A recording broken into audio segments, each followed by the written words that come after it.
পড়াশোনা করছে? না, দুজনেই চাকরি করি আমরা। চাকরি করে? আরে বাহ, প্রথমে এসে ভাবলাম যে বোন মনে হয় এখনো কলেজে পড়ে, আমি এটা ভেবেছিলাম। কোথায় চাকরি করে কি বলা যাবে শেয়ার করে? হ্যাঁ, আমি আইটি তে আছি আর ও মেডিকেল, ও অপটোমেট্রিস্ট, আই স্পেশালিস্ট। বাহ, চাকরির পাশাপাশি এই যে ফুডকার্টটা খোলা হয়েছে, দুটোকে একসঙ্গে মেনটেন করা যাচ্ছে? একটু তো টাফ হচ্ছে, কিন্তু করতে হবে, আমাদের প্যাশন আর কি এটা। আমরা তো প্রচুর, মানে আমি আর আমার দিদি, আমরা ছোটবেলা থেকেই মানে আমাদের একটা ইচ্ছা ছিল যে ইন ফিউচার একটা ক্যাফে আর রেস্টুরেন্ট টাইপের কিছু ওপেন করব।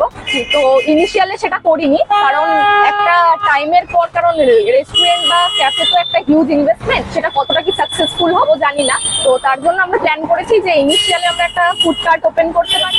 আফটার দ্যাট যদি দেখি যে না মোটামুটি আমরা ঠিকঠাক রেসপন্স পাচ্ছি, then we will go for the restaurant আর ক্যাফে। আচ্ছা, আমি প্রথমে এসে ভাবলাম যে বোন মনে হয় এখনো কলেজে পড়ে, আমি এটা ভেবেছিলাম।